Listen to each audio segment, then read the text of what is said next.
ini dia hampir mirip seperti PCR ya. Jadi kayak PCR itu kan dia DNA-nya dari yang apa namanya ikatannya yang apa namanya double, kemudian dia ubah jadi tunggal.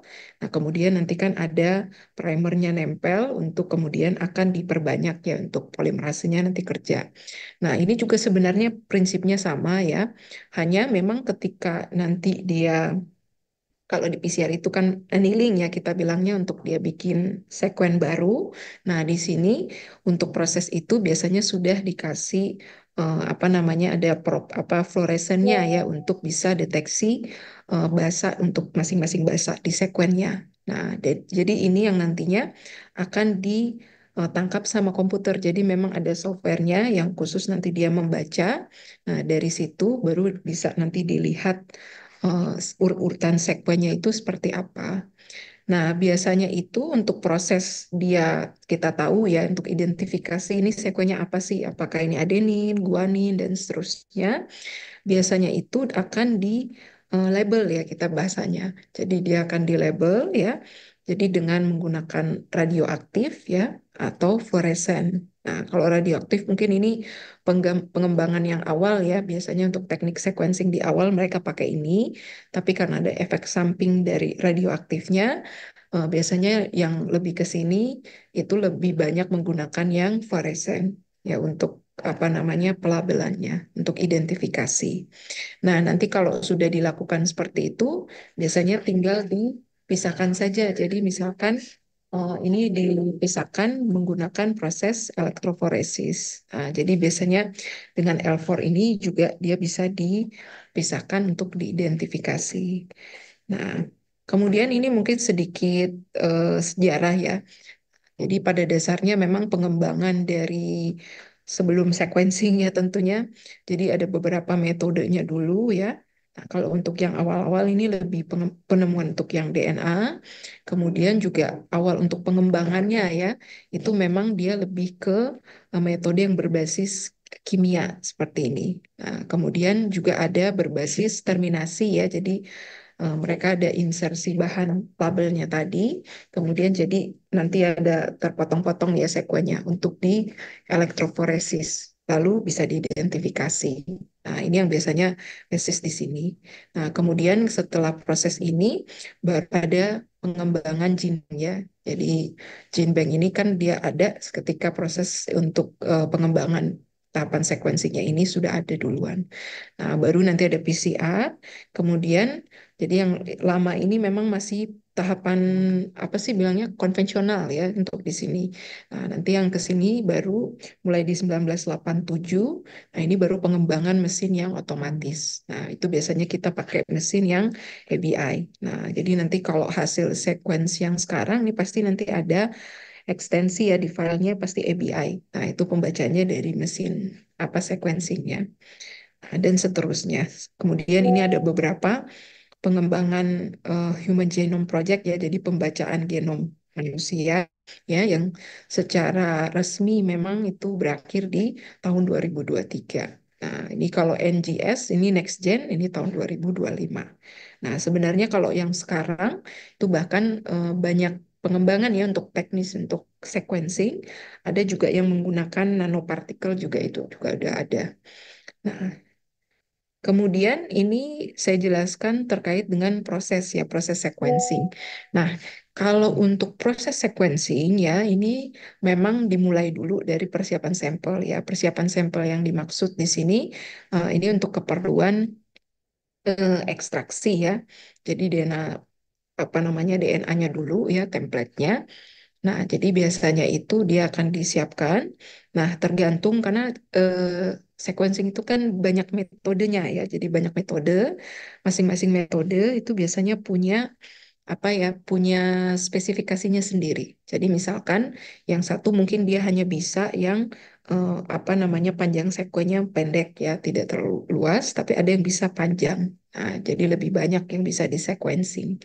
Nah, jadi itu. Jadi biasanya itu sebelum kita melakukan sequencing, kita biasanya kalau cuman sebagian ya yang kita mau sekuen ya, jadi cuma di bagian tertentu, biasanya kita lakukan PCR ya terlebih dahulu. Jadi diamplifikasi dulu bagian yang akan kita targetkan untuk di sequencing. Nah, jadi makanya untuk tahapan awal ya sebenarnya proses PCR-nya ya. Jadi DNA-nya dulu, template-nya disiapkan, kemudian dilakukan PCR ya. Nah, nanti PCR seperti biasa, kalau sudah biasanya tidak hanya sampai ke PCR, tapi biasanya ada purifikasi ya. Jadi karena biasanya pada saat kita PCR itu kan sebenarnya masih ada sisa-sisaan ya dari master mix yang kita pakai. Jadi biar komponen itu dia tidak mengganggu ketika proses sequencing, biasanya itu kita lakukan purifikasi.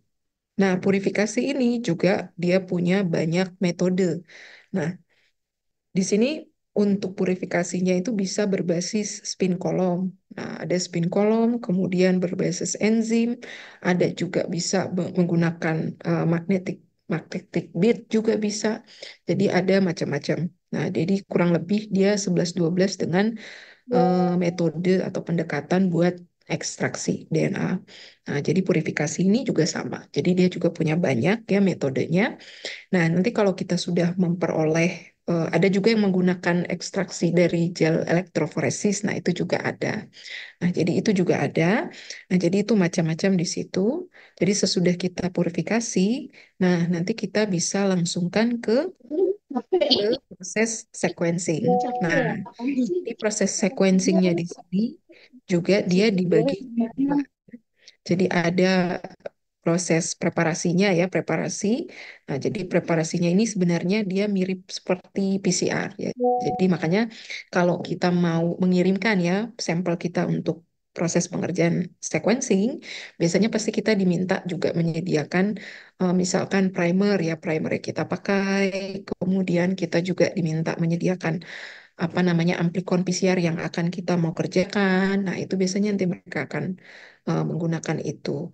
Nah, jadi setelah mereka sudah lakukan, jadi preparasi yang awal, nah kemudian nanti dilakukan sequencing ya, juga menggunakan nanti ada kapilernya ya untuk dibaca, nanti langsung ke mesin ABI-nya.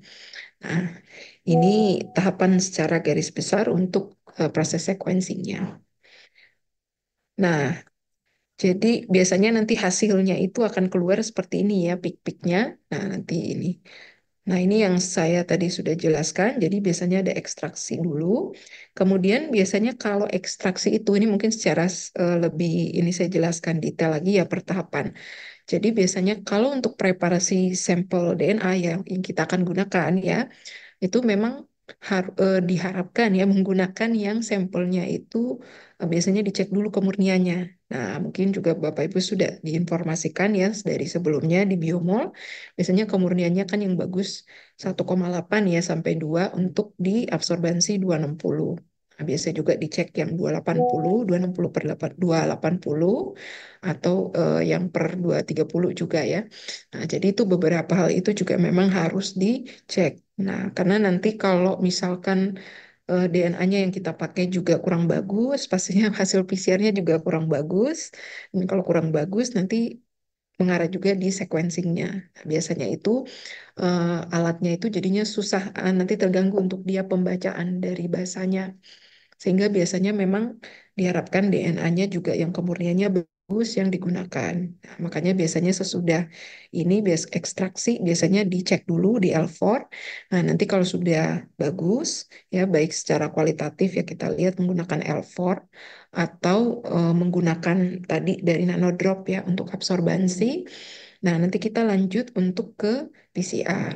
Nah, jadi di PCR ini juga sama, sudah diamplifikasi. Sesudahnya biasanya di cross-check terlebih dahulu, di elektroforesis. Nah, kalau untuk di tahapan ini, biasanya kalau misalkan amplifikasinya kurang bagus ya, katakanlah mungkin ya, karena eh, apa PCR cyclingnya, kondisi untuk di mesin PCR seperti yang ada annealing ataupun mungkin konsentrasinya atau mungkin suhu atau mungkin siklusnya. Nah, ini kalau kurang bagus juga, nah biasanya nanti kan kelihatan ya di pita di elektroforesisnya kadang tuh dia suka dibilangnya apa ya smearing ya. Jadi dia agak apa namanya tidak terang gitu ya pita DNA-nya. Nah, itu juga nanti akan mempengaruhi ketika di sequencing. Nah, jadi nanti kebacanya justru kayak noise ya, jadi ada backgroundnya nanti. Nah, itu biasanya harus dibuang ketika lakukan analisis datanya. Nah, kemudian makanya untuk menghindari itu, biasanya kan kalau memang belum optimal ya dari sisi mungkin ya kondisi PCR-nya, makanya biasanya dilakukan optimasi dulu. Nah, jadi sudah dioptimasi, kalau sudah berhasil, nah nanti sudah diperoleh apa namanya pita dari amplikon ya amplikon PCR-nya yang bagus. Nah, baru nanti akan dipindahkan ke purifikasi. Nah, ini boleh biasanya menggunakan gel atau bisa juga menggunakan yang enzim atau bisa juga yang kolom. Nah, jadi itu masing-masing tergantung nanti bisa pertimbangannya beda-beda di situ. Nah, kemudian kalau untuk ini mungkin lebih lanjut terkait metode. Nah, kalau tadi di awal mungkin hanya dua ya yang saya sebutkan, Maxam Gilbert sama Sanger ya. Tapi sebenarnya sekarang itu ada tambahnya lebih banyak ya. Jadi ada semi atau otomasi juga sudah ada. Kemudian ada pyrosequencing, kemudian ada whole genome shotgun. Jadi ini untuk yang keseluruhan. Kemudian juga ada bagian clone ya. Jadi ada per iniannya juga dibagi-bagi. Kemudian ada next gen sequencing. Nah, sebenarnya di luar dari ini biasanya ada tambahan juga yang dipakai apa namanya partikel nanopartikel ya untuk apa proses sequencingnya. Nah, nanti saya akan perlihatkan satu persatu. Nah, yang pertama dari Maxam dan Gilbert dulu. Nah, ini Maxam dan Gilbert ini sebenarnya dia berbasis bahan kimia ya. Jadi ada penambahan bahan kimia untuk masing-masing yang nantinya dia akan bikin sebenarnya pada dasarnya nanti dia ada ini ya. Jadi ada apa namanya restriksi ya atau ada potong-potong seperti itu sekuennya yang kemudian nanti bisa dielektroforesis untuk dibaca.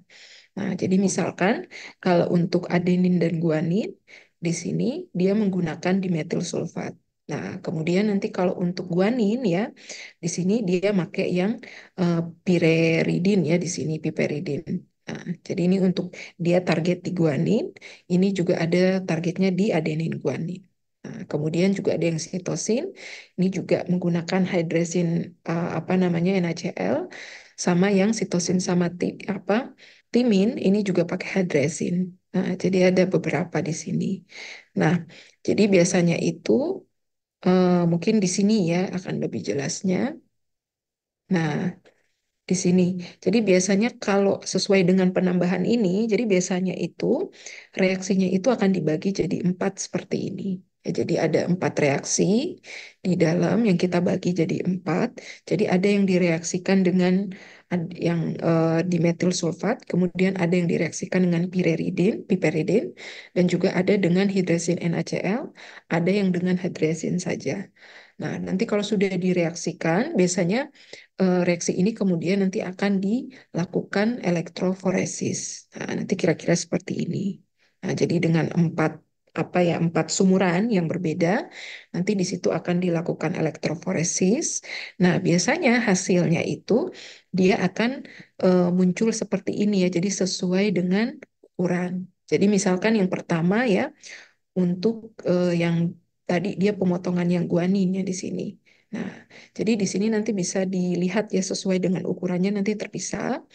Kemudian kalau kita masih ingat ya biasanya kan di L4 itu yang paling besar ukurannya kan dia di bagian bawah. Nah, yang paling atas itu yang ukurannya yang kecil. Nah, biasanya untuk pembacaan urut-urutannya itu mulai dari yang atas di sini. Jadi dari fragmennya yang terkecil ke yang terbesar. Nah, yang terkecil yang di bagian atas itu biasanya diposisikan sebagai tiga aksen. Nah, jadi misalkan ini contoh hasilnya ya, misalkan. Nah, jadi misalkan di sini untuk yang paling atas ya, ini kebetulan di kolom yang sitosin sama timin ya. Nah, tapi kalau dibandingkan sebenarnya di kolom yang sumuran yang sitosin ini kan dia tidak muncul. Artinya untuk bahasa yang pertama ini dia urutannya adalah yang timin. Nah, nanti dan seterusnya ini juga sama. Untuk yang kedua ini guaninnya juga muncul, terus guanin plus adeninnya juga muncul, artinya dia di basa guanin. Jadi untuk guanin ini yang basa berikutnya. Dan seterusnya ini dibaca seperti ini ya. Tapi nanti yang membacakannya kalau sekarang memang sudah otomatisasi ya, jadi ada softwarenya yang khusus nanti akan dia baca. Nah, tapi kalau yang sebelumnya ya masih konvensional, nah ini biasanya dibacakannya sendiri. Jadi secara manual sesuai dengan urut-urutan di hasil elektroforesis. Nah, seperti itu. Nah, kemudian, nah ini untuk keuntungan dan keterbatasan ya dari tadi ya Maxam dan Gilbert. Pastinya dia bisa motong secara spesifik ya karena bahan kimianya sudah dirancang khusus untuk basa itu. Kemudian kalau untuk metode ini itu biasanya dia tidak pakai polimerase. Nah, mungkin kalau Bapak Ibu yang mungkin sekarang ya mungkin di tempat kerjanya yang juga mengerjakan sequencing pasti kalau tahu ya kalau yang sekarang kan kebanyakan pasti kita menggunakan yang pakai polimerase. Jadi memang mirip seperti PCR ya, tapi kalau untuk yang Maxam sama Gilbert, karena ini berbasis apa namanya bahan kimia ya, jadi dia tidak pakai polimerase. Kemudian biasanya sequence DNA-nya itu dia dipurifikasi ya, dipurifikasi langsung. Kemudian juga karena dia secara biaya ya, dia memang dia lebih kurang ya dibandingkan dengan yang kalau menggunakan polimerase di sini. Nah, kemudian kalau untuk keterbatasannya itu biasanya dari daya sequencingnya. Jadi ini cuma bisa batasannya maksimal di 400 BP. Nah, kemudian juga dia bergantung di tadi ya bahan kimianya ada beberapa tadi yang disebutkan. Jadi dia sifatnya radioaktif juga di situ sehingga memang dia berbahaya. Nah, jadi bahan kimia berbahaya juga. Kemudian dia tidak bisa, sayangnya karena dia berbahan dasar ini untuk sementara ya pengembangannya belum bisa di ibaratnya ada pengembangan ya biar dia lebih naik ya skalanya. Itu belum. Nah, itu kalau untuk yang Maxam dan Gilbert. Nah, yang berikutnya ini yang Sanger sequencing. Nah, ini mungkin yang lebih sering ya atau lebih umum digunakan ya kalau yang sekarang. Nah, ini dia menggunakan DDNTP. DDNTP ya, jadi untuk proses apa namanya terminasi dari apa sekuennya. Nah, kalau tadi kan untuk terminasinya kita pakai bahan kimia. Nah, sekarang kita pakainya yang apa namanya DDNTP ini. Nah, jadi ini kemudian biasanya untuk proses identifikasinya si DDNTP ini sudah dikasih label berupa fluorescence ya. Jadi dia dilabel sehingga nanti kalau misalkan ada pemutusan rantai, nah nanti bisa dia dibaca. Nah, nanti dia bisa dibaca ke apa namanya di mesinnya ya. Jadi kita bisa lihat nanti di sana. Nah, kemudian biasanya untuk karena DDNTP ini kalau Bapak Ibu ingat kan biasanya untuk PCR yang biasa ya kan kita juga pakai DNTPS ya kan. Nah, cuman bedanya dia di sini ada tambahan DD ya dari di deoksi. Nah, ini yang menyebabkan dia untuk mutus ya nanti di apa slide berikutnya itu ada ya terkait dengan kenapa sih kok dia jadinya apa reaksinya itu terputus ya. Nah, tapi pada intinya nanti reaksi-reaksi ini masing-masing nanti akan dilabel dengan fluoresennya yang beda-beda. Jadi akan memberikan nanti pik-pik ya seperti ini yang warna-warnanya berbeda-beda sesuai dengan bahasanya. Jadi bisa ketahuan misalkan kayak yang ini yang hitam guanin ya atau yang merah ini yang timin ya dan seterusnya. Nah, jadi ini juga sama. Jadi biasanya reaksinya juga dibagi jadi empat ya seperti ini ya. Nah, jadi dibagi seperti ini ada empat reaksi dengan masing-masing. Misalkan yang pertama untuk yang DDATPS-nya, jadi untuk adenin ya di sini. Kemudian yang keduanya DDGTPS dan seterusnya. Nah, jadi empat ini nanti akan direaksikan. Kemudian sama ya prosesnya seperti PCR ya. Nah, cuman bedanya karena ini pakai DDNTP ya. Nanti ada terminasi-terminasinya. Nah, jadi ada kepotong-potong.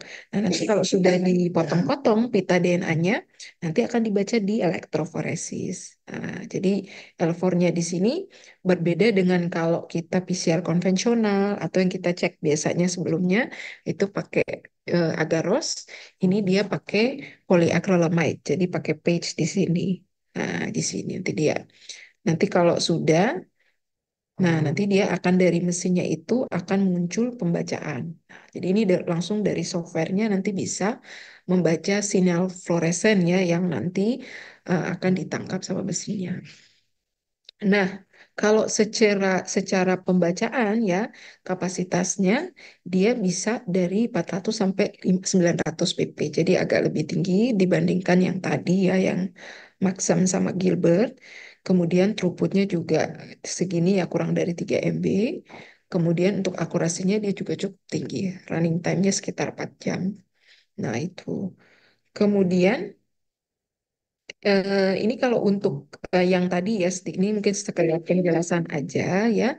Kenapa kok sampai yang DDNTP sama ketika dia ditambahin terus nanti ada apa namanya terminasi ya dari sekuennya. Jadi berbeda dengan DDNTP di sini. Nah, ini biasanya dia kan ada gugus hidroksilnya di sini. Tapi kalau untuk DDNTP dia nggak ada. Nah, karena dia nggak punya di sini, sehingga dia tidak bisa bikin ikatan fosfodiester. Nah, di sini. Jadi dia hilang, makanya otomatis apa namanya sekuennya itu jadi dia berhenti di situ. Nah, jadi setiap dia kena dengan tadi ada di apa namanya DDNTP-nya, dia langsung akan berhenti, akan apa namanya terstop di situ. Nah, kemudian kalau untuk apa interpretasinya sebenarnya hampir sama ya prinsipnya, baik yang Maxam Gilbert ataupun yang ini Sanger. Jadi pada dasarnya nanti mereka kalau sudah direaksikan ya, kalau tadi yang pertama dia menggunakan bahan kimia, kalau kali ini dia menggunakan tadi DDNTP ya. Nah, kalau sudah biasanya keempat reaksinya itu nanti akan dielektroforesis. Nah, sehingga juga sama seperti tadi ya, nanti pemisahan nanti kalau sudah terpisah seperti ini ya, jadi disesuaikan dengan ukurannya, nanti bisa kita urut-urutkan untuk sekuennya, jadi basa nukleotidanya, jadi bisa terbaca dan untuk pembacanya juga sebenarnya pada prinsipnya sama. Jadi dari ukuran yang terkecil ke ukurannya yang terbesar. Nah, jadi itu. Jadi biasanya sama ya, jadi terkecil ke besar di sini. Nah, jadi itu nanti diurut-urutkan juga. Cuman bedanya kalau Sanger ini kan sekarang sudah apa namanya otomatisasi ya. Jadi sudah ada mesinnya ya, sehingga biasanya itu langsung akan dibaca sama mesin. Jadi bisa kita langsung lihat di situ. Nah, ini sebenarnya sama saja ya. Jadi tadi ada reaksi-reaksinya. Nah, mungkin yang ini reaksinya sedikit berbeda sama yang Maxam dan Gilbert ya. Jadi ini reaksinya dalam bentuk reaksi PCR. Nah, jadi ada jadi tetap ada tag polimerasanya, ada forward sama reverse primernya, ada template-nya. Nah, jadi biasanya kita harus berikan itu. Nah, biasanya sih kalau kita pakai orang ketiga ya untuk mengerjakan, biasanya mereka minta amplicon ya, sama mereka minta juga forward sama first primernya. Sama itu biasanya mereka mintakan. Kalau yang lain-lain itu biasanya dari mereka udah mengadakan itu. Nah, itu kemudian, nah ini hanya proses secara yang terjadi ya, yang di dalam reaksinya itu, di dalam tubnya ya. Jadi biasanya ada primer, kemudian ada DNTP. Nah ini untuk eh, kita proses annealing, kemudian nanti ada ekstensi. Nah biasanya di ekstensi itu kan ada penambahan DNTPS ya, tapi kalau di sini biasanya akan dikasih DDNTP yang sudah di label di sini. Jadi ketika DDNTP tersebut ditambahkan ya, nah nanti di sini dia akan mengirimkan sinyal fluoresen. Nah, sinyal fluoresen ini yang nantinya akan terbaca di mesin untuk bisa ibaratnya diterjemahkan. Jadi, oh iya ini adenin, oh iya ini timin, dan seterusnya. Nah, biasanya mereka akan keluarkan hasilnya dalam bentuk pik-pik ya, jadi yang warna seperti ini. Nah, kemudian ini yang berikutnya, yang ketiga, ini ada pyrosequencing. Nah, kalau untuk pyrosequencing ini seperti namanya pyro ya, jadi ini ditambahkan pirofosfat. Nah, jadi untuk kalau tadi ada yang ditambahkan bahan kimia ya, ada beberapa tadi Kalau yang keduanya pakai di DNTPS. Nah, kali ini dia menggunakan pirofosfat. Nah, jadi pirofosfat ini dia juga ditambahkan. Kemudian nanti dari proses pirofosfatnya ini juga nanti ada menggunakan enzim ya untuk proses apa perpanjangan sekuennya, penambahannya. Nah, tapi bedanya dia tidak bukan hanya polimerase ya, tapi juga ada luciferase sama sulfurilase. Nah, ini agak sedikit berbeda ya untuk komposisinya. Nah, untuk pembacaannya, dia kapasitasnya juga dari 700, 500 ya sampai 700 BP. Nah, kemudian akurasinya juga tinggi ya, cuman memang running time-nya ini aja yang lumayan lama ya, lebih lama daripada yang tadi punyanya Sanger sequencing. Nah, Sanger sequencing ini tergantung juga ya dari kebutuhan, kita butuhnya yang seperti berapa panjangnya kita untuk sequencing. Nah, jadi yang berikutnya ini whole genome. Nah, jadi whole genome ini seperti namanya whole genome ya. Jadi yang untuk whole genome ini dia keseluruhan satu genom.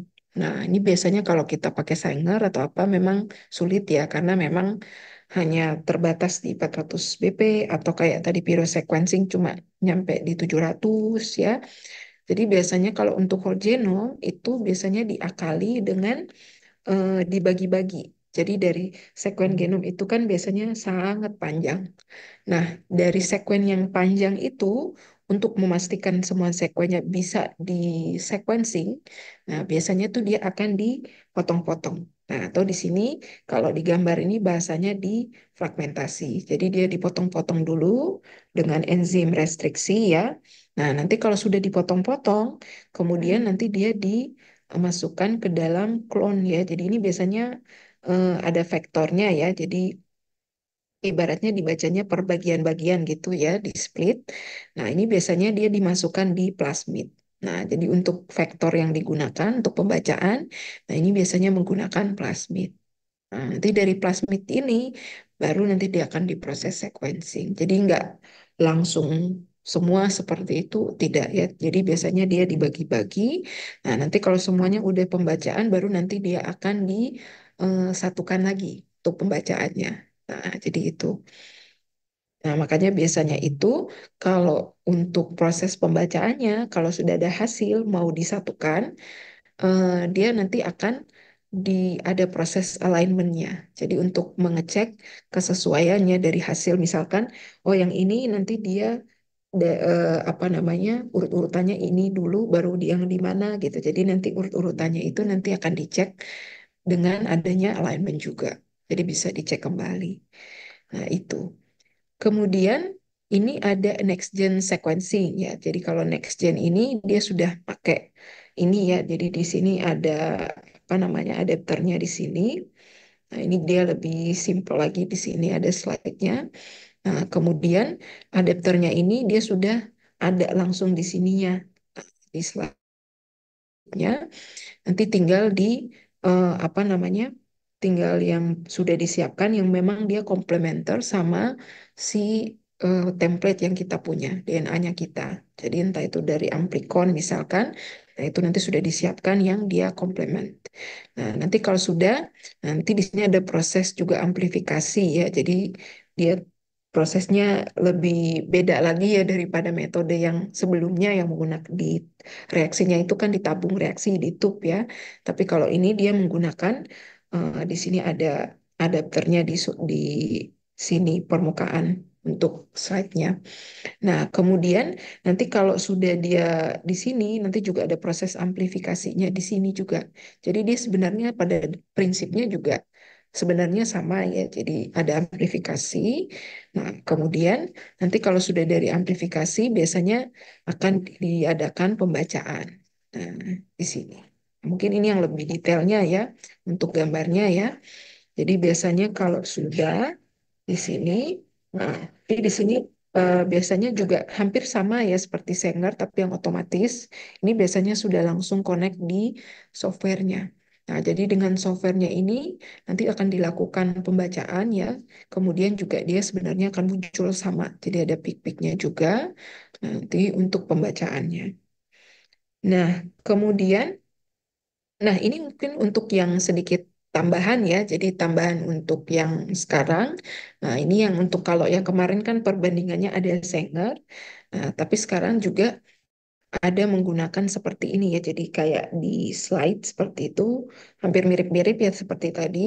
Tapi agak sedikit mereka perluas ya, karena ini memang menggunakan paralel DNA sequencing. Nah, jadi biasanya itu dia untuk penggunaannya dia jauh lebih banyak ya, targetnya bisa sampai bahkan 5.000 BP ya di sini lebih, dan juga per reaksinya di per slide-nya itu juga bisa sampai 10.000 bahkan 10 miliar ya reaksi. Jadi banyak di situ. Nah, kemudian ini yang tadi sempat saya informasikan, kalau sekarang juga ada pengembangan nanopore DNA sequencing. Jadi sebenarnya ini dia hampir sama ya dengan di sini ya. Kalau di sini kan di slide kemudian nanti ada bagian-bagiannya memang di situ untuk perbagian ini itu ada reaksinya, tapi kalau untuk yang nanopore ini juga dia ada nanonya di dalam. Jadi untuk pembacaan di masing-masing pori-porinya itu. Nah, ini juga sama. Nah, jadi ini memang pengembangan untuk teknik sequencingnya yang baru ya. Nah, karena biasanya kalau untuk beberapa tempat ya untuk penyelenggara untuk pemeriksaannya juga ada juga yang udah kalau misalkan pemeriksaan sequencingnya besar ya itu sudah tidak memungkinkan menggunakan yang Sanger ya atau yang tadi yang Maxim Gilbert apalagi itu udah enggak. Nah, jadi biasanya udah berbasiskan menggunakan chip ya atau slide seperti ini. Nah, itu. Nah, mungkin itu kalau untuk ke sequencing. Nah, izin Bapak Ibu, biasanya untuk sequencing nanti sebenarnya kita kan ada terjadwal interpretasi data ya nanti untuk praktikumnya. Tapi mungkin saya kasih sedikit gambaran terlebih dahulu di sini. Nah, ini untuk interpretasi data. Nah, jadi nanti eh, mungkin Bapak Ibu saya tunjukkan dulu ya. Jadi datanya itu nanti saya akan berikan seperti ini ya. Nanti masing-masing kelompok akan ada hasil sequencing. Nah, jadi hasil sequencingnya nanti dibagi-bagi. Ada yang mungkin menggunakan gen JAK2, ada yang menggunakan gen EGFR, atau ada yang menggunakan gen BRAF ya, jadi beda-beda. Dan juga ada yang menggunakan eh, hasil sequencing yang sampelnya tidak dipurifikasi, sama ada juga yang dipurifikasi. Jadi nanti Bapak Ibu bisa lihat secara langsung ya, kira-kira apa sih bedanya kalau misalkan kita tidak melakukan purifikasi misalkan atau sampelnya masih kemurniannya kurang bagus atau tidak bersih, nanti seperti apa efeknya kalau di apa namanya proses sequencing. Nah, ini misalkan saya kasih contoh satu, kalau dibukakan di sini, nah nanti juga ada softwarenya ya yang Bapak Ibu harus install namanya FinSTV. Tapi ini sedikit gambaran. Jadi biasanya itu nah, nanti kita akan melihat seperti ini. Nah, ini kan banyak background-backgroundnya ya. Jadi dia tidak, ibaratnya itu tidak bersih satu peak. Nah, mungkin coba saya bukakan yang lain yang sudah bersih. Ini mungkin ya. Nah, ini kalau yang bersih, sebenarnya kan dia harusnya satu peak seperti ini ya, jadi tidak ada latar belakangnya, atau biasanya kita bilangnya noise. Nah, ini biasanya nanti pada saat kita interpretasi, nanti Bapak Ibu akan kita latihan ya untuk cara menilai kualitasnya seperti apa.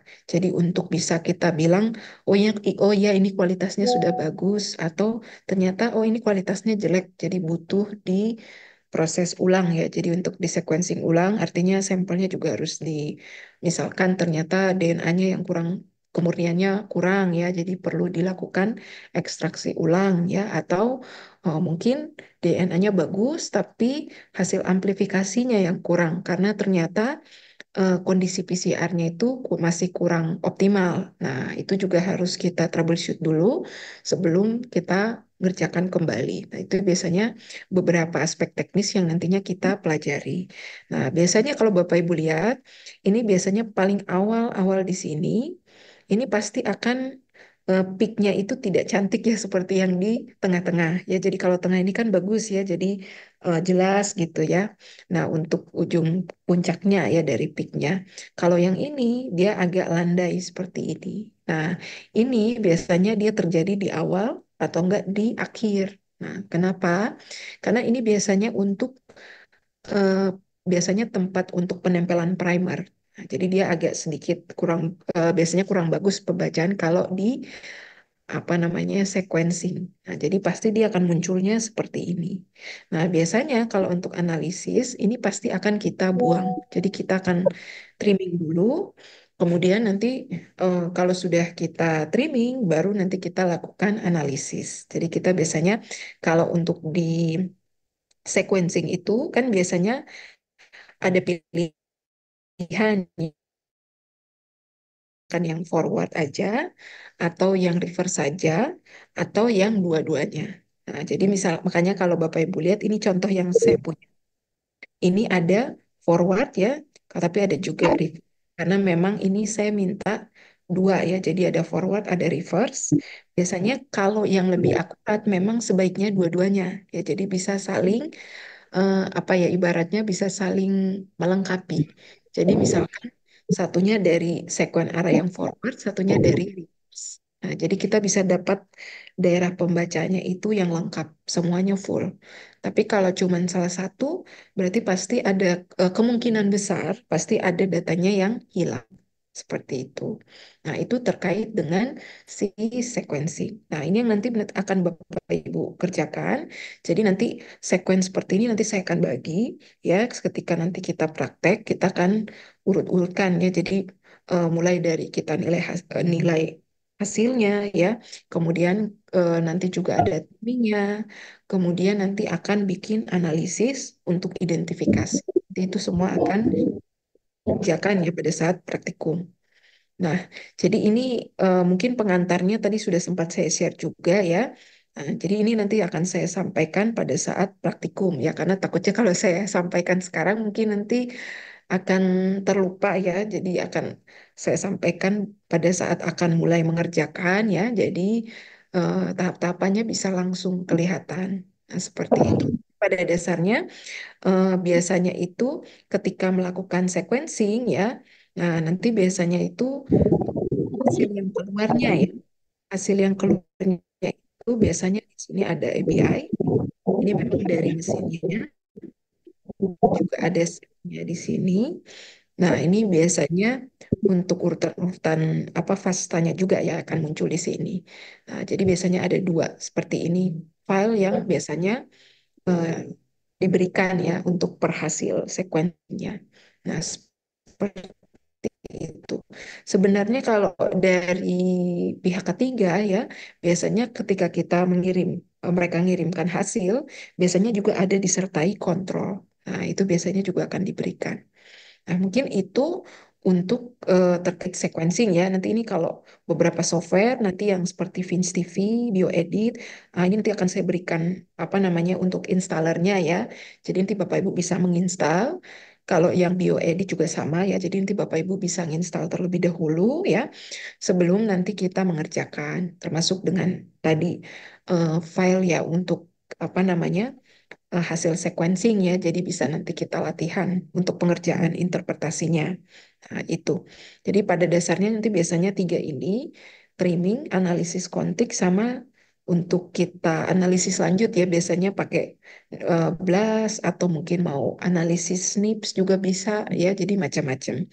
Cuman mungkin kalau yang kita gunakan kali ini ya, mungkin benar-benar manual ya, jadi benar satu ya. Tapi kalau Bapak Ibu di yang mengerjakan yang sudah ada ya, biasanya itu untuk di apa namanya mesin sequencing ya, itu biasanya kan sudah satu paket sama softwarenya. Nah, itu biasanya softwarenya tuh bisa langsung mengerjakan ini semua secara otomatis. Jadi untuk analisis kontik, trimming, nah itu bisa mereka kerjakan. Tapi kalau yang ini karena untuk latihan ya, jadi memang sengaja dipilihkannya yang versi manual ya. Jadi bisa satu-satu nanti bisa dilihat. Nah, mungkin itu dulu. Mungkin sebelum saya lanjut ke topik yang diagnosa ya kelainan kromosom. dari Bapak Ibu ada yang mau ditanyakan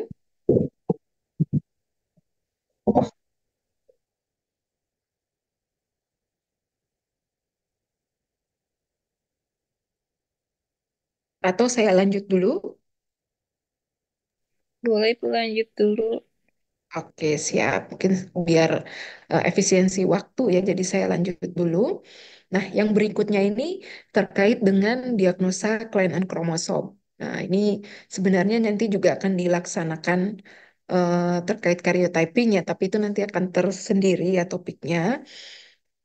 Mungkin kalau yang secara lumrah, mungkin bagi Bapak Ibu juga yang sudah mungkin sering mengerjakan ya.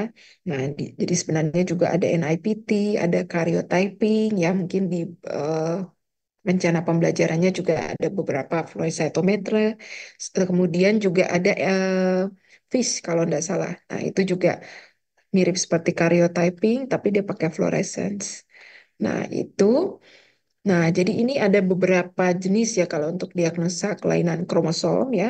Mungkin kalau yang sebelumnya ya di biologi molekuler ya sempat disampaikan untuk kelainan kromosomnya kan ada macam-macam ya. Jadi ada kelainan kromosom yang struktural, kemudian juga ada yang numerik ya, jadi macam-macam. Nah, untuk proses dari apa namanya diagnosanya ya untuk kelainannya, jadi ini ada juga yang PDG ya, PGD, sorry. Jadi ini untuk yang pre-implantation genetic diagnostic. Nah, jadi ini biasanya untuk mereka yang program IVF ya. Nah, jadi di sini nah, itu biasanya itu embrionya akan diseleksi dulu ya sebelum ditransfer ke uterusnya. Tapi biasanya itu salah satu pengecekannya juga terkait dengan diagnostik penyakit genetik ya. Nah, jadi biasanya sudah diseleksi. Nah, jadi embrio yang bebas dari kelainan genetik, nah itu biasanya yang diimplantasi. Jadi untuk mengurangi kemungkinan adanya kelainan kromosom. Nah, tapi sebenarnya bukannya kromosom ya, tapi pada dasarnya seluruh kelainan genetik. Nah, itu. Nah, jadi itu juga sehingga menghindari ya kemungkinan terjadinya pengambilan tindakan aborsi di sini. Nah, jadi itu biasanya dilakukan untuk seleksi embrionya. Nah, yang berikutnya ini biasanya untuk apa namanya kelainan kromosom yang atau kromosomnya yang ada yang abnormal ya. Jadi biasanya untuk risikonya sendiri itu dia meningkat apabila orang tuanya ada yang punya karyotipnya yang apa namanya meskipun tidak meningkat ya jika kalau karyotipnya normal. Tapi biasanya kalau ada histori atau mungkin ternyata terdeteksi ya ada yang tidak normal, nah itu biasanya resikonya jauh lebih besar. Itu sehingga biasanya harus dilakukan apa namanya biasanya dicek terlebih dahulu ya. Nah, untuk dilihat apakah mungkin ya eh, janin yang dikandungnya juga ada kemungkinan mengalami kelainan kromosom. Nah, jadi untuk proses diagnosanya sendiri sebenarnya ya kalau yang secara baku emasnya sih sebenarnya masih tetap karyotype. Nah, ini juga secara internasionalnya juga masih ini meskipun sekarang sebenarnya banyak metode yang lain ya yang untuk eh, apa namanya divariasikan. Jadi misalkan kalau yang awal itu ada NIPT, nah, dan lain sebagainya juga ada. Nah, kemudian ini untuk apa namanya pre-implantation yang genetic testing ya tadi PGD. Nah, ini juga ada macam-macam jenisnya. Jadi ada juga untuk yang penyakit monogenik ya. Jadi untuk ngecek ada di sana macam-macam. Di sini ada autosomal resesif, autosomal dominan, ada S-link, kemudian juga ada kelainan untuk yang mitokondrial, kemudian juga ada yang predisposisi sindrom. Nah, di sini juga ada. Kemudian juga ada yang aneuploidi juga untuk kromosom, juga ada macam-macam. Jadi di situ ada keguguran berulang, bukan ini yang berkaitan dengan apa kelainan genetik di sini. Kemudian juga ada kegagalan implantasi berulang. Nah, jadi dikhawatirkan ada kemungkinan ya karena kelainan kromosom. Nah, kemudian juga beberapa dengan ini kalau misalkan orang tuanya ada mengalami kondisi seperti ini ya, jadi translokasi atau inversi atau perubahan kromosom. Intinya ada kelainan kromosomnya yang abnormal. Nah, itu biasanya juga akan diperiksakan. Nah, jadi ada dua ini ya. Nah, kemudian di sini kalau untuk PGT yang untuk testingnya tadi, tapi ini lebih ke embrioniknya ya yang dites, diujikan ya, diperiksakan. Nah, ini biasanya itu dia diambil dari pada saat ini ya, pada saat di tahapan oosit di sini atau di blastomer sama blastosisnya di sini ada di biopsinya diambil. Nah, jadi biasanya akan diperiksakan juga di situnya, akan dilihat. Nah, kemudian kalau untuk di biopsinya di sini, nah, jadi juga pendekatannya itu ada di single blastomir biopsi, sama juga ada blastosis biopsi. Jadi tergantung di tahapan mananya nanti mau dilihat ya.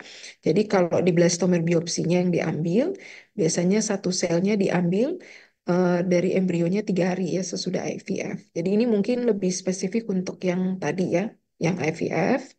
Nah, kemudian ada juga yang pada tahapan blastosis ini diambil.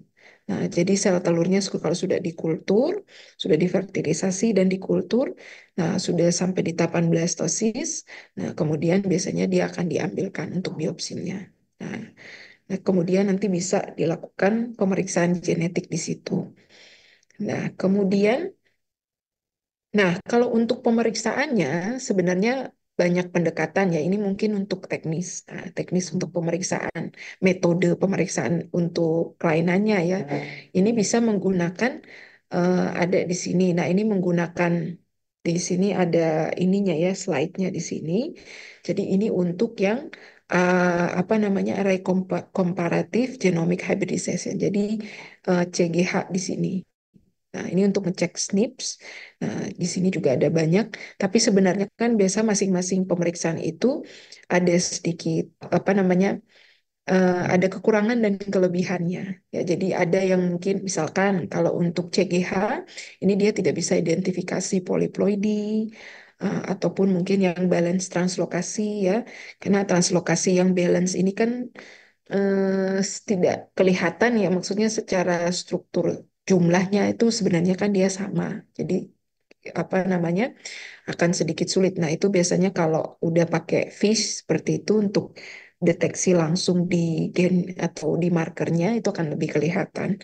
Nah, kemudian ini juga uniparental disomy juga nggak bisa atau mosaik. Nah, ini juga nggak bisa. Jadi ini biasanya udah kecampur. Nah, ini. Nah, kemudian kalau untuk next gen, nah ini dia juga punya masing-masing di sini kelainan kromosom jenis apa yang bisa mereka deteksi. Nah, jadi masing-masing dari metode yang digunakan itu juga dia punya apa kelebihan ya dan kekurangan. Nah, yang berikutnya ini masih sama ya. Nah, yang tadi yang untuk monogenik dan aneuploidi ya untuk dua-duanya ya, tapi biasanya itu dia akan dilakukan analisis lebih lanjut ya. Jadi ini analisis lebih lanjut untuk apa namanya lihat resikonya ya. Jadi ada perhitungan-perhitungannya ya. Jadi ini mungkin biasanya kalau untuk bagian genetiknya pasti dia akan menghitung bagian sini. Jadi untuk genetik populasi genetiknya untuk lihat masing satu-satu ya untuk resiko-resikonya. Nah, di sini kemudian nah, ini untuk diagnostik prenatalnya sebenarnya sama seperti tadi. Kalau tadi mungkin dari embrionya ya. Nah, kalau ini untuk prenatalnya ini dia sebenarnya ada invasif sama yang non-invasif ya untuk pendekatannya. Kalau yang invasif, nah ini kan ada yang CVS ya. Jadi ini untuk pengambilan sampel, kemudian amniocentesis, nah, kemudian ada PDG tadi. Nah, mungkin yang belum masuk di sini sebenarnya yang apa namanya karyotyping ya ini belum masuk juga di sini. Nah, tapi kalau yang non invasif, nah ini juga ada macam-macam ya. Jadi untuk ultrasonografi, kemudian ada non invasif prenatal testing ya ada NIPT di sini. Nah, jadi ada macam-macam eh, ada dibedakan ya. Jadi untuk proses diagnosisnya. Nah, jadi kalau teknik laboratoriumnya sendiri sebenarnya lebih ke NIPT ya sama karyotypingnya di situ. Nah, kemudian biasanya itu ini untuk yang indikasi ya, indikasi prenatal diagnosis untuk metode yang invasif. Nah, jadi kalau untuk yang kalau untuk yang invasif ya, invasif ini dia biasanya eh, ada juga kriteria-kriterianya ya. Nah, jadi ini yang biasanya di apa namanya yang lebih riskan ya, kondisi yang riskan sehingga biasanya diperlukan untuk pemeriksaan. Yang pertama kalau usia maternalnya ini lebih dari 35 tahun. Nah, jadi biasanya kan risiko untuk kelainan kromosomnya jauh lebih tinggi. Nah, kemudian anak yang sebelumnya juga ada riwayat ya terkena dengan kelainan kromosom, entah itu struktural atau numerik. Nah, itu biasa dilihat. Nah, kemudian juga biasanya dari pemeriksaan ultrasonografinya juga dilihat ya. Jadi misalkan apakah di janinnya ini juga ada terdeteksi kelainan ya. Nah, jadi itu biasanya dari sana juga bisa jadi indikasi untuk diperlukan ya pengecekan. Nah, kemudian juga ada peningkatan analisis juga untuk risiko trisomi di plasma. Jadi ada pengecekan plasma ibunya juga. Kemudian kalau misalkan dari orang tuanya, jadi kalau ini mungkin spesifik dari sisi usia ya kalau di poin yang pertama, tapi kalau yang ini mungkin dari salah satu orang tuanya yang kromosomnya ada yang apa namanya mengalami kelainan ya dari sisi pengaturan kromosomnya. Nah, dan juga riwayat penyakit genetik pastinya, ataupun ada metabolisme yang kongenital, jadi bawaan. Nah, jadi ketika ada dari apa namanya bagian ini yang mungkin apa namanya dialami, nah itu biasanya juga ada risiko ke sana sehingga perlu dilakukan pemeriksaan. Nah, yang berikutnya ini untuk yang NIPT. Nah, jadi NIPT ini yang non-invasive prenatal testing. Nah, ini dia biasanya menggunakan berdasarkan ya analisis dari cell-free fetal DNA. Nah, jadi di sini. Nah, jadi biasanya ini dia berdasarkan dari darah maternalnya. Nah, kalau karyotype kan langsung ya dari materi genetik si janinnya, tapi kalau ini dia menggunakan dari eh, apa sebenarnya ini materi genetik si bayinya juga ya, tapi yang bebas ya. Jadi ada di aliran darah dari si ibu ya, dia di situ digunakan ya untuk analisis.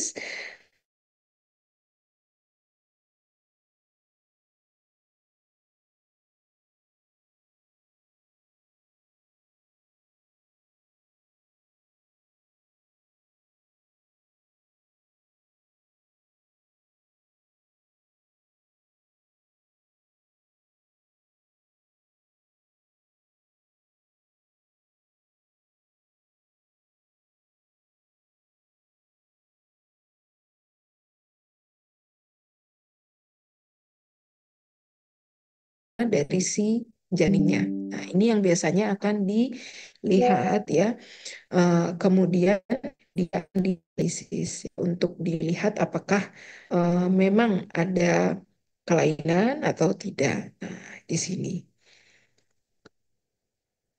Kemudian biasanya dari fat fractionnya ini ya, jadi ini fraksi ya, jadi ada persentase khusus si punyanya si bayi ya DNA-nya.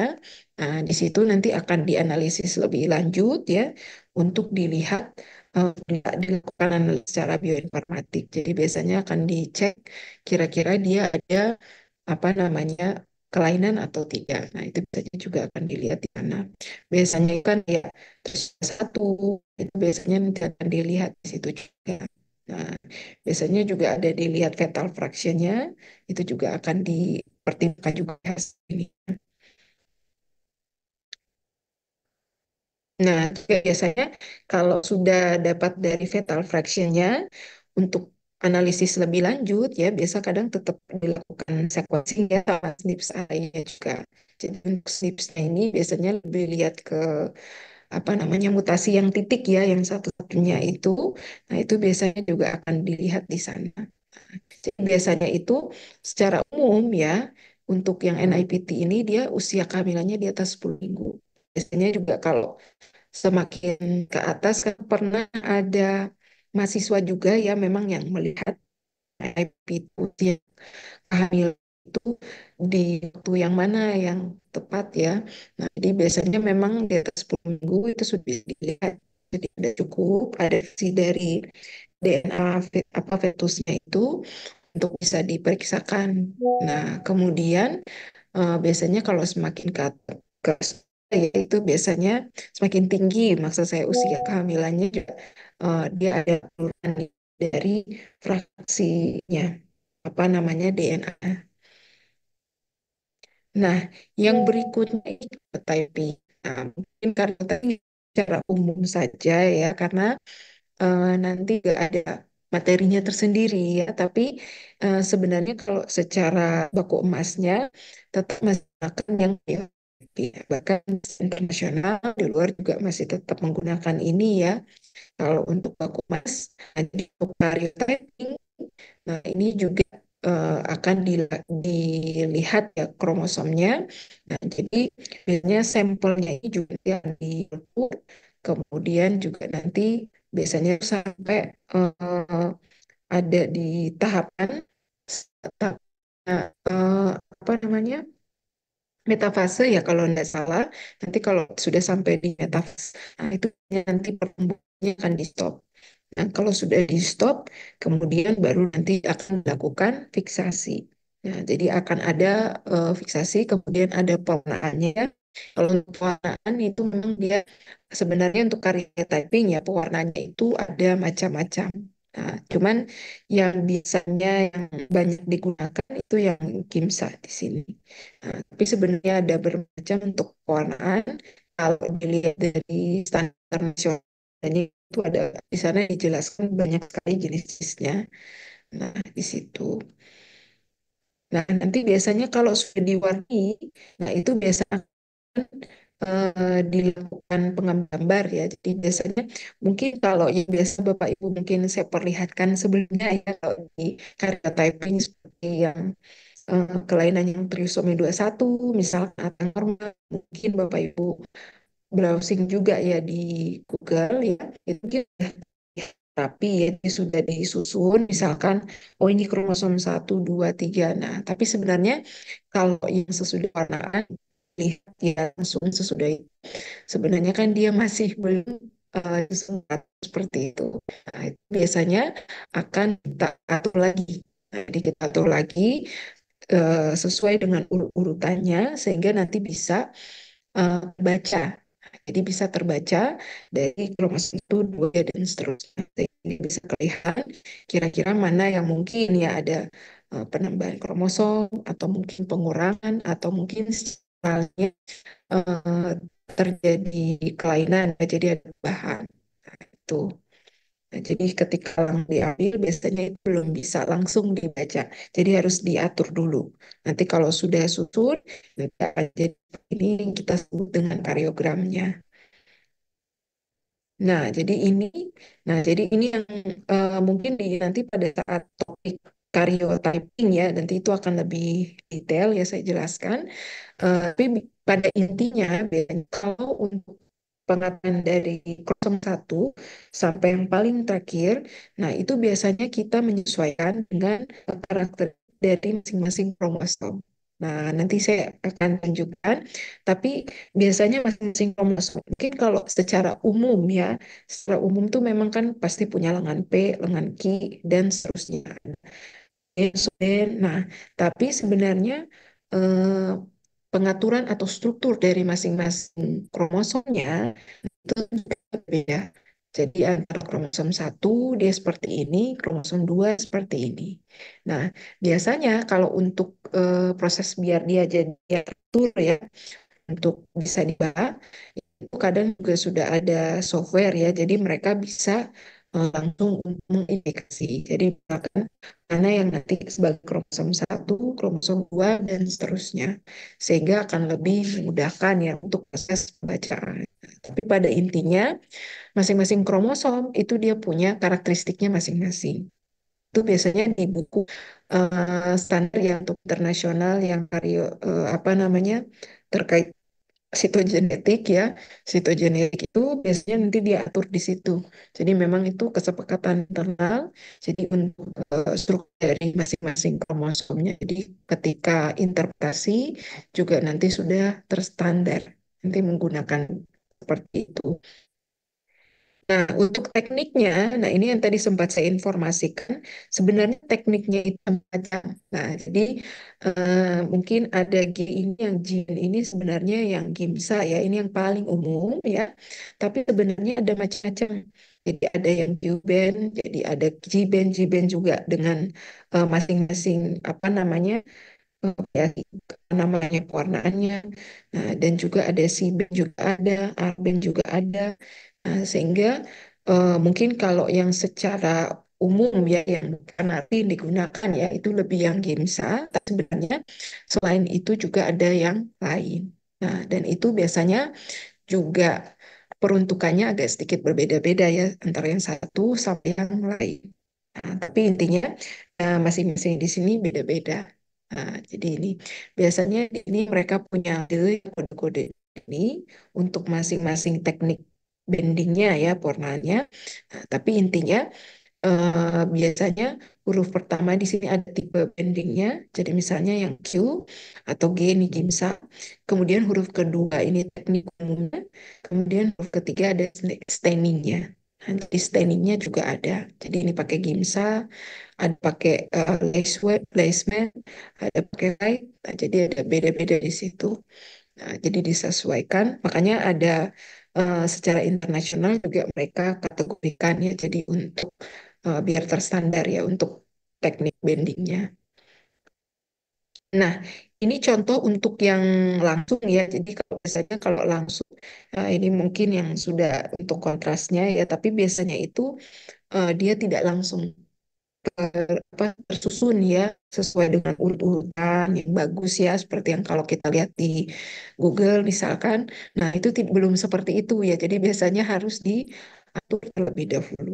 Nah, jadi itu biasanya ada aplikasinya sendiri lagi ya untuk kita bisa mengatur.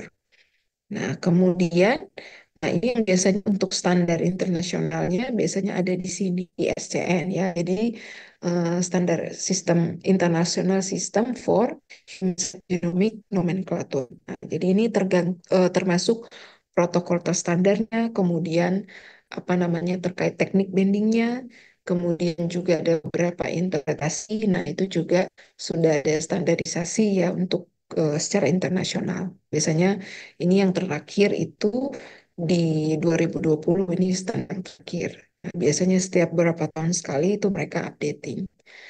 Nah, itu.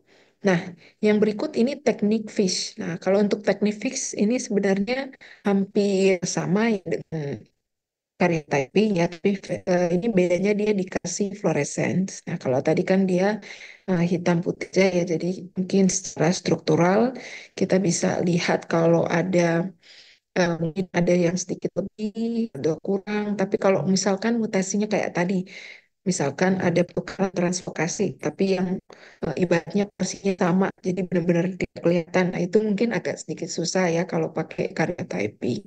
Tapi kalau menggunakan FISH, ya bisa kita label gen yang tertentu. Nah, jadi kita bisa memastikan, jadi bukan hanya kita lihat secara visual ya, tapi penanda di situ untuk memastikan bahwa oh iya dia memang apa namanya sudah dapat atau mungkin ada terjadi kelainan. Nah, itu di situ. Nah, jadi pada dasarnya ini biasanya dia akan dikasih pewarnaan ya, fluorescence. Dia menggunakan fluorescence ya untuk bisa eh, kita target di penanda atau apa gen tertentu yang mungkin kita mau lihat dalam satu kromosom. Nah, untuk bisa menjadi indikasi ya ini ada kelainan atau enggak. Nah gitu, karena memang kan kelainan kromosomnya banyak ya, jadi ada yang bisa dideteksi dengan teknik yang satu, tapi mungkin di yang lainnya tidak bisa. Nah ini mungkin ini secara urut-urutannya ya, jadi ini agak sedikit apa namanya kompleks ya. Jadi pada dasarnya juga sama ya, nanti dia juga akan melakukan fiksasi. Nah, kemudian juga nanti dan seterusnya dia juga sama. Jadi biasanya untuk sel yang digunakan ya itu kromosomnya pada tahapan interfase atau metafase. Kalau karyotyping biasanya lumrahnya yang mereka pakai yang di tahapan metafase di sini. Nah, kemudian kalau sudah sampai sini itu akan dilakukan apa namanya di stop ya untuk pertumbuhannya, kemudian baru dilakukan fiksasi. Nah, kalau sudah difiksasikan, baru nanti di sini ada proses penempelannya juga nanti dengan ada konstruksi prop yang sudah dibuatkan di sini ya, jadi sudah dikasih dengan apa namanya dengan desainnya misalkan. Nah, itu kemudian nanti akan ditambahkan ya. Jadi akan ditambahkan di sini. Nah, jadi nanti bisa dideteksi, bisa dilihat di apa namanya? Bisa disesuaikan untuk proses ini ya. Nanti untuk proses pembacaannya. Nah, jadi mungkin seperti ini. Iya. Nah, ini biasanya kalau untuk yang sudah deteksi ya. Nah, jadi nanti biasanya ada fluoresen-fluoresen di sini untuk proses deteksinya. Ini juga ada di sini. Nah, jadi ada pewarnaan. Jadi kalau tidak terdeteksi, biasanya akan muncul yang biasa. Ya, tapi kalau untuk apa namanya, biasanya ada di sini ada beberapa yang sudah dikasih prop, nanti dia akan muncul di sini kalau untuk hasilnya. Nah, ini kalau untuk yang CGH ya, jadi untuk genome hybridization. Nah, di sini biasanya dia menggunakan chip ya di sini. Nah, tapi dia sebenarnya agak apa namanya karena chipnya seperti ini, jadi dia seperti slide ya. Di sini ada masing-masing ada titik-titiknya di sini ya. Jadi poros-porosnya di sini. Nah, ini bisa digunakan untuk pengecekannya. Jadi untuk kelainan kromosomnya dia bisa dicek di sini. Nah, biasanya bisa dihibridisasikan ke dalam sini. Nah, nanti kalau sudah di sini, nanti dia akan dianalisis dengan si softwarenya. Nah, jadi softwarenya ini ada beberapa analisis yang bisa dilihat, misalkan copy number relatifnya, atau misalkan ada penambahan atau pengurangan ya, pengurangan dari apa namanya di secara genetiknya. Nah, itu juga biasanya bisa dideteksi juga. Jadi ada beberapa yang bisa di sini platformnya bisa dilakukan analisis. Nah, kemudian yang terakhir ini adalah yang flow cytometry atau yang immunophenotyping. Nah, jadi kalau immunophenotyping ini dia mengidentifikasi sel berdasarkan marker ya atau prop di permukaan selnya. Jadi permukaan sel bisa nukleus, bisa sitoplasma.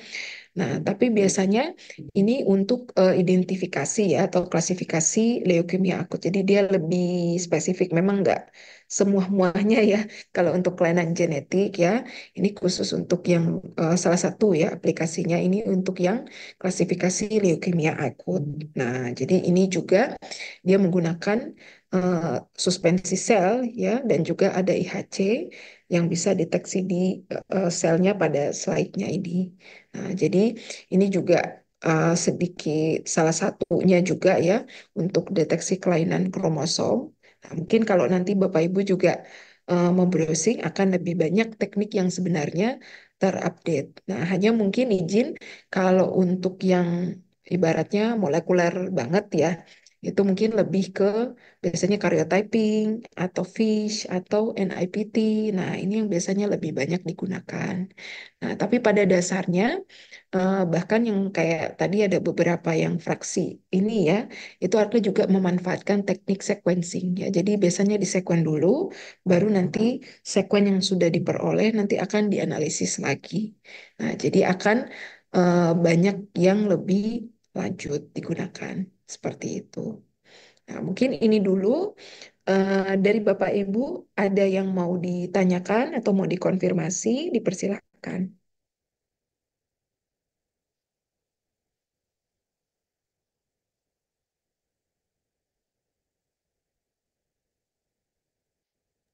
Gimana? Ada yang mau dikonfirmasi, Kak?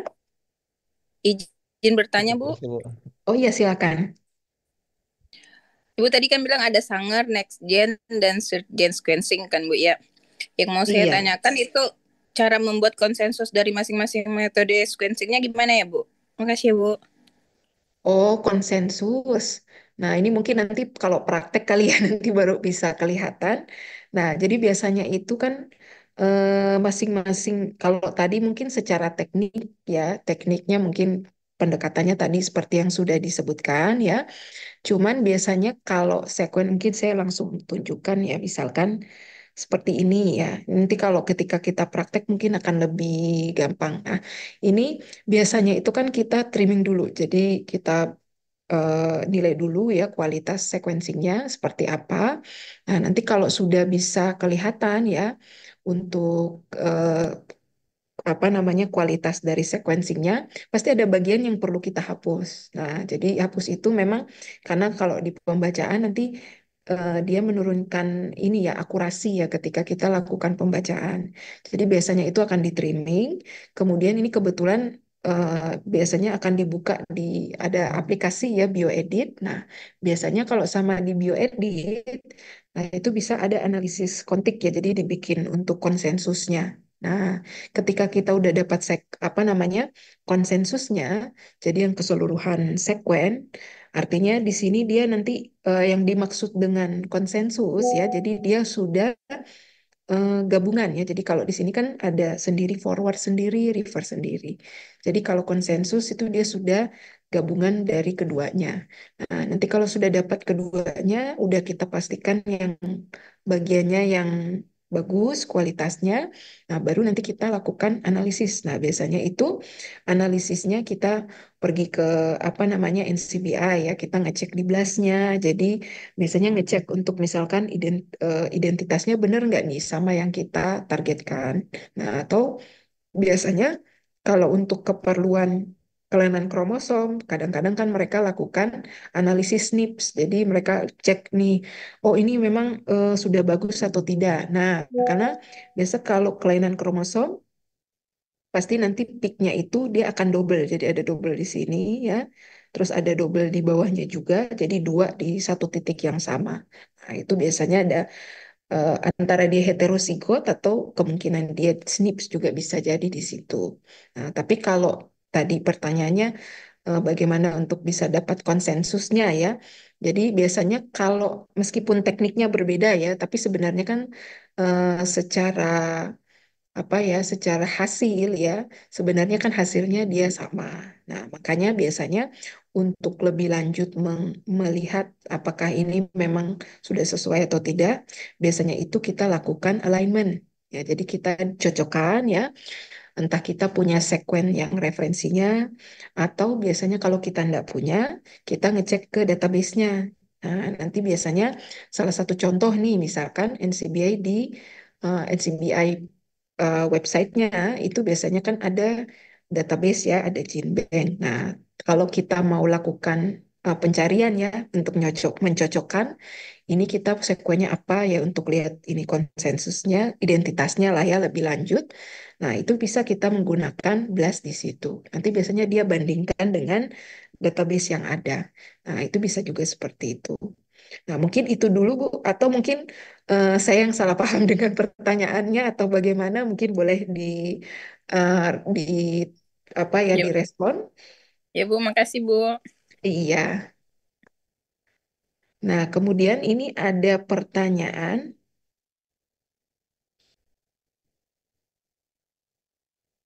Oh iya, ini ada Sanger suka ketemu yang R, M, W, sama S. Nah, ini mungkin nanti ketika ini ya, ketika nanti kita lakukan praktek mungkin ya, karena ini saya kebetulan nggak muncul, saya ada materinya juga, cuman saya nggak bawa apa namanya di sini drive-nya saya gini untuk diakses ya. Tapi biasanya memang ya ada biasanya itu ada trouble teknisnya juga di sini. Biasanya entah karena memang sampel ya karena memang kadang ada sampelnya juga yang apa namanya biasanya kita bilang apa ya untuk repetisi atau apanya ya itu juga ada di situ sehingga mesin sequencingnya itu dia tidak bisa deteksi yang pasti. Jadi biasanya ada pengulangan, biasa beberapa kasus ya, yang yang mungkin bukan karena teknis. Nah, kalau tadi yang sempat beberapa saya bahas kan teknis ya.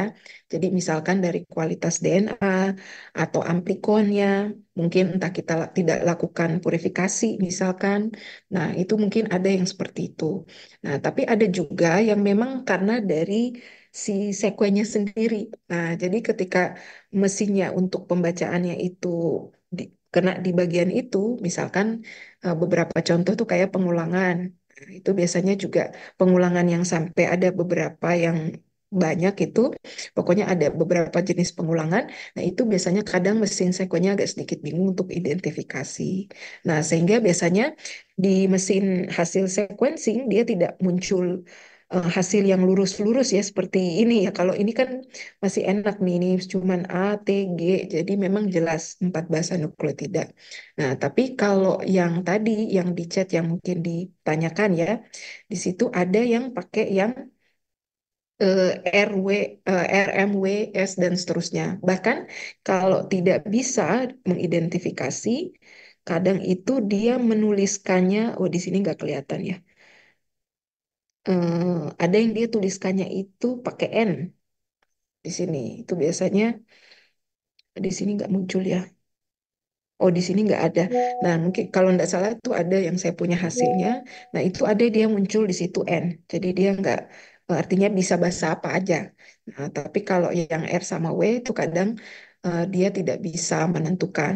Atau terkadang itu biasanya meskipun kita ada hasil amplifikasi ya, mungkin hasil amplifikasi kita amplikonya juga kurang bagus. Nah, itu biasanya ketika dibaca nanti dia agak sedikit jadi tidak begitu bisa ditangkap ya sama mesin apa sequencingnya.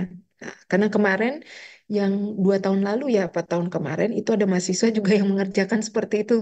Jadi mungkin secara hasil apa elektroforesisnya itu kelihatan masih bagus ya pitanya tidak ada smearing jelas gitu. Tapi ternyata pada saat kita kirim untuk sequencing, nah, ternyata mesinnya di sana tidak bisa baca, jadi banyak jadinya error ya.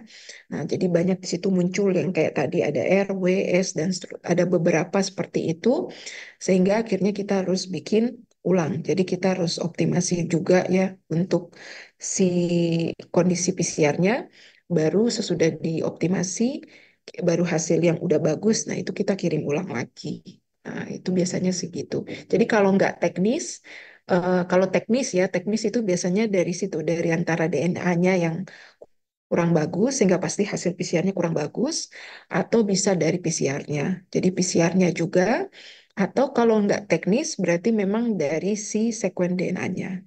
Jadi ada beberapa sekuen yang biasanya memang ya, secara orang, ibaratnya secara teknis untuk sequencingnya juga sulit. Nah, itu biasanya akan muncul seperti tadi. Nah, itu. Nah, kemudian ini ada apa namanya pertanyaan berikutnya ya.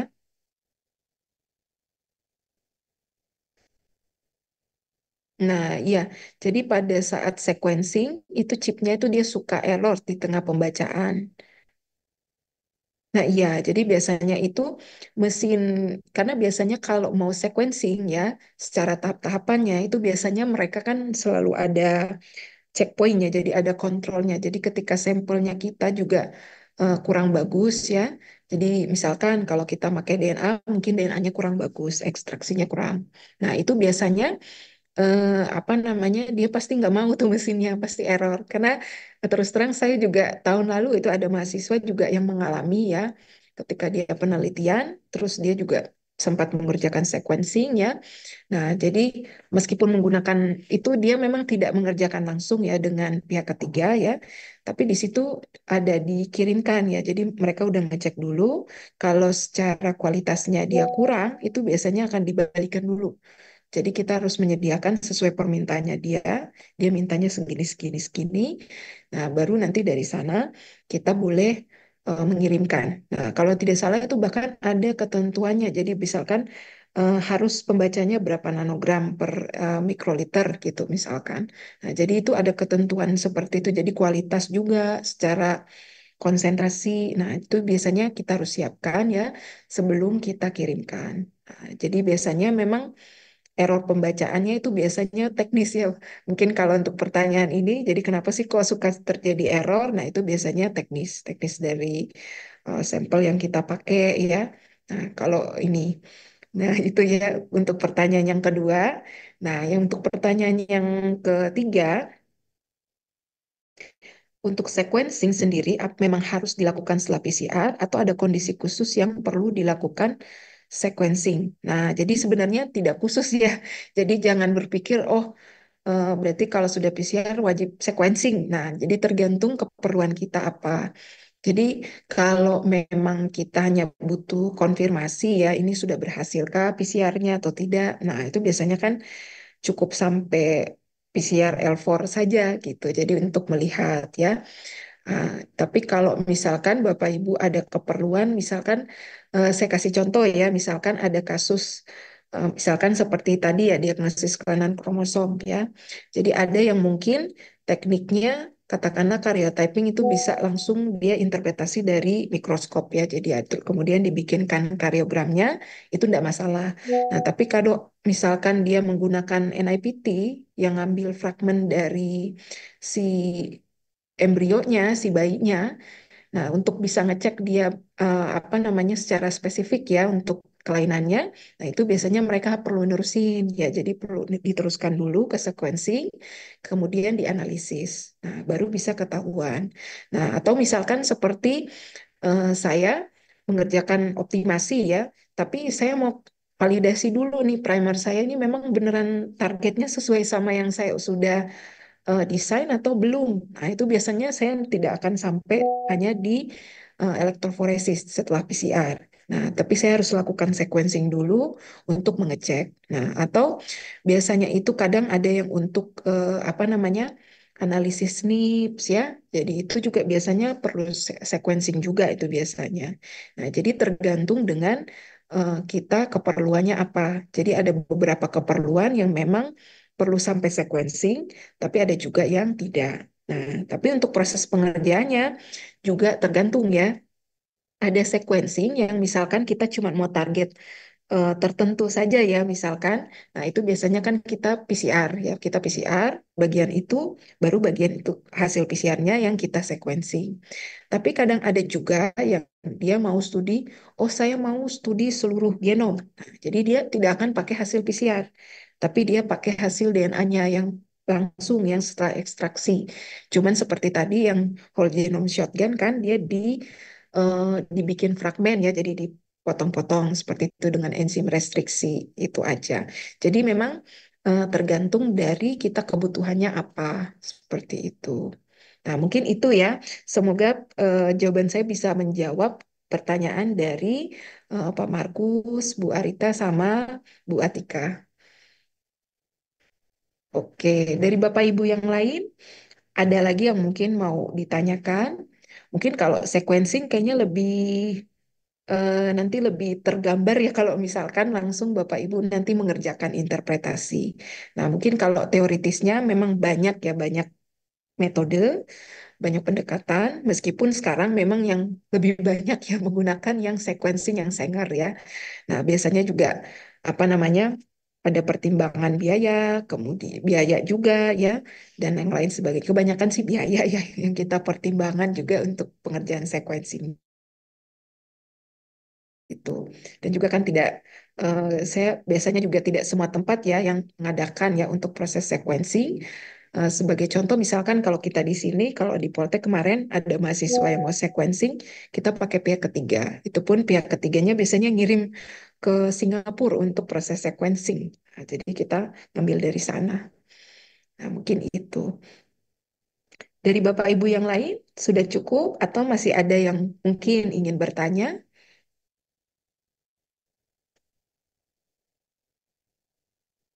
Iya, ini kayaknya sudah tidak ada ya. Biasanya kalau masih ada pasti akan mengajukan ya, entah mungkin apa namanya on mic atau mungkin via chat ya. Tapi kalau tidak ada, berarti saya cukupkan dulu ya.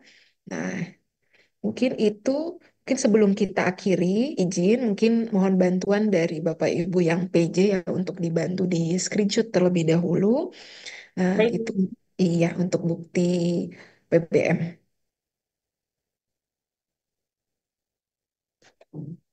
Selamat siang, Kak. Tolong dibuka kameranya ya, Kak. Mau screenshot.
Izin, Bu. Udah selesai, Bu.